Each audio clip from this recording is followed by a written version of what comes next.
अगर हम जो बात कर रहे थे कि रोल ऑफ सीएचओ की बात कर रहे थे, तो जो रोल है सीएचओ का वो क्लिनिकल है, पब्लिक हेल्थ है और मैनेजरियल रोल है, ये मुख्य रूप से रोल है।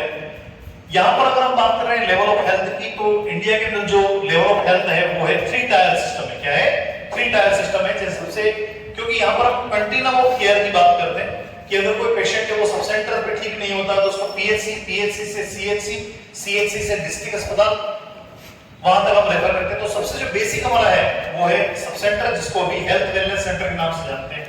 हेल्थ वेलनेस सेंटर की अगर बात करते हैं तो पहला इसका एस्टैब्लिश्ड क्राइटेरिया की बात करते हैं तो हेल्थ वेलनेस सेंटर जो है वो कम से कम 3000 की आबादी, यानी कि अगर पहाड़ी इलाका है या हिली एरिया है, ट्राइबल एरिया है, तो 3000 की आबादी पे एक सब सेंटर होना चाहिए, या अगर प्लेन सरफेस है तो 5000 की आबादी पे एक सब सेंटर होना चाहिए। सब सेंटर के टाइप्स की बात करते हैं तो सब सेंटर मुख्य रूप से 2 प्रकार के होते हैं। टाइप ए सब सेंटर, जहां पर बेसिक जो सारी सुविधाएं हैं जैसे मेडिसिन वगैरह ये अवेलेबल रहेगी, और टाइप बी जो सब सेंटर है वहां पर बेसिक सुविधाओं के साथ साथ में एमसीएच सर्विसेज जैसे डिलीवरी वगैरह, नॉर्मल डिलीवरी हो, ये सुविधा भी वहां पर क्या रहेगी? अवेलेबल रहेगी। उसके बाद में अगर बात करते हैं हम कि स्टाफिंग पैटर्न सब सेंटर का, तो यहाँ पर जो टीम लीडर है या सब सेंटर की जो टीम है उसमें टोटल 8 लोग रहेंगे, जिसमें पहला जो रहेगा वो आपका सीएचओ रहेगा। सीएचओ को सब सेंटर का टीम लीडर के नाम से जानते हैं, जो 5000 की आबादी पे एक सीएचओ रहेगा। उसके बाद में उसके अंदर में जैसे 2 एएनएम आ जाती है, तो एक एएनएम जो है वो आपके 2500 की आबादी पे एक एएनएम रहेगी। उसके बाद में आशा जो आती है, एक्रेडिटेड सोशल हेल्थ एक्टिविस्ट, ये भी एक एनएचएम का कंपोनेंट है। एनएचएम जो 2005 में एनआरएचएम था और 2013 में उसको एनएचएम किया गया, उसका एक कंपोनेंट आशा है जो 1000 की आबादी पर रहेगी। तो कुल मिलाकर के अगर एक सब सेंटर की बात करते हैं तो एक सीएचओ रहेगा, 2 एएनएम रहेगी और 5 आशाएं हमारे साथ में रहेगी। एनएचएम के द्वारा जो आपका जो सब सेंटर है, उस हेल्थ वेलनेस सेंटर का जो पूरा मेंटेनेंस है या सुपरविजन है वो सेंट्रल गवर्नमेंट या केंद्र सरकार के द्वारा किया जाता है। वर्तमान में 2018 की रिपोर्ट के हिसाब से अभी भारत में लगभग 1,20,000 लगभग सेंटर जो है अभी ओपन है। उसके बाद में अगर हम बात करते हैं जो सब सेंटर है उससे ऊपर की यूनिट की बात करते हैं तो उसमें आता है प्राइमरी हेल्थ सेंटर, पीएचसी आती है। पीएचसी के एस्टैब्लिश्ड क्राइटेरिया की बात करते हैं तो ट्राइबल एरिया या फिर जो पहाड़ी इलाका है वहां पर 20,000 की आबादी पे एक पीएचसी रहेगी, और अगर समतल एरिया है, प्लेन एरिया है, तो वहां 30,000 की आबादी पे एक पीएचसी रहेगी। पीएचसी की बेड संख्या की बात करते हैं तो 4 से 6 बेड, कम से कम 4 बेड होने चाहिए और 6 बेड मैक्सिमम होने चाहिए, और इतने बेड संख्या वहां पर आपके पास में होनी चाहिए। पीएचसी भी मुख्य रूप से 2 प्रकार की होती है। पीएचसी जो टाइप ए है, जहां पूरे मंथ में कम से कम मिनिमम 20 डिलीवरी हो रही है, 20 से कम डिलीवरी हो रही है, वो टाइप ए पीएचसी कहलाती है। वहां पर 13 स्टाफ रहेगा, जिसमें एमओ हो गया, डॉक्टर भी हो गया, और 3 नर्स मिडवाइफ रहेगी। और अगर हम बात करते हैं टाइप 20 पीएचसी की, जिसके अंदर आपके पर मंथ में 20 से अधिक अगर वो डिलीवरी कर रहा है पीएचसी, तो वहां पर 14 का स्टाफ रहेगा, एक एडिशनल नर्स मिडवाइफ वहां पर रहेगी।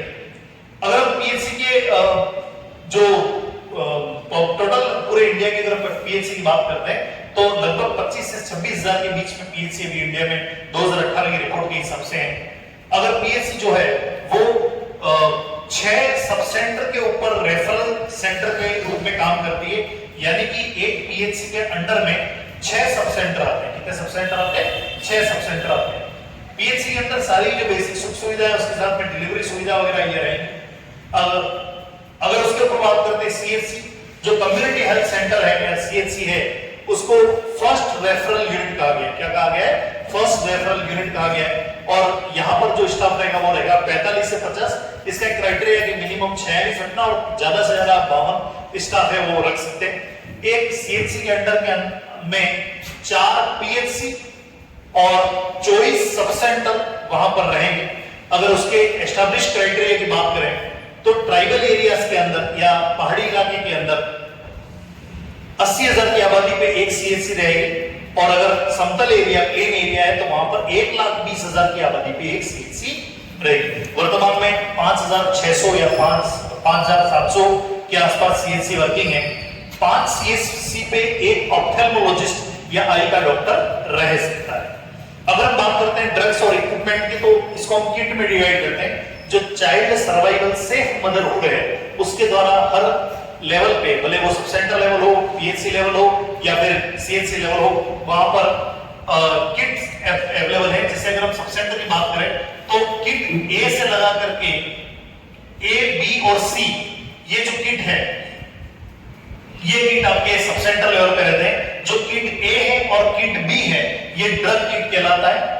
किट ए और किट बी दोनों ही ड्रग किट है। किट ए के अंदर जो जनरल मेडिसिन है, जो मेडिसिन नहीं है सप्लीमेंट्स है, जैसे आयरन फॉलिक हो गई, कैल्शियम हो गया, एल्बेंडाजोल हो गया, ये सारी ड्रग किट ए के अंदर आती है। किट बी के अंदर ओआरएस आपके जैसे कोविडिन हो गया, उसके बाद में जो सल्फाजिनामाइड है, उसके बाद में ऑन्डेस्टेरोन है, पैरासिटामोल, जो ड्रग्स है मेडिसिन थेराप्यूटिक इफेक्ट वाली जो मेडिसिन है वो आती है। तो किट ए के अंदर हेल्थ प्रोमोशनल मेडिसिन आती है, किट बी के अंदर थेराप्यूटिक इफेक्ट वाली किट मेडिसिन आती है।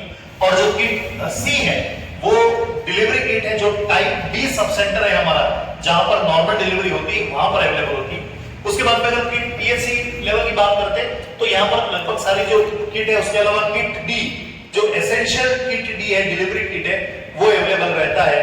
और जो सीएचसी लेवल है, फर्स्ट रेफरल यूनिट है, वहां पर किट ई से लगा करके किट पी तक ये सारे रहते हैं। मैं इसको थोड़ा सा डिस्क्राइब कर देता हूँ। किट ई है जो लेप्रोटोमी सेट है, किट एफ है मिनी लेप्रोटोमी सेट है, किट जी है आईयूडी इंसर्शन है, किट एच है वेसेक्टोमी सेट है, आई नॉर्मल डिलीवरी सेट है, kit J vacuum extraction set है, किट के एम्ब्रायोटोमी सेट है, kit L uterine evacuation set है, kit M equipment for anaesthesia, kit N neonatal resuscitation, kit O equipment and reagent. Reagent का मतलब blood test करने के लिए जो भी केमिकल आते हैं उनको रिजेंट्स बोलते हैं। किट पी जो है वो डोनर ब्लड ट्रांसफ्यूजन सेट है।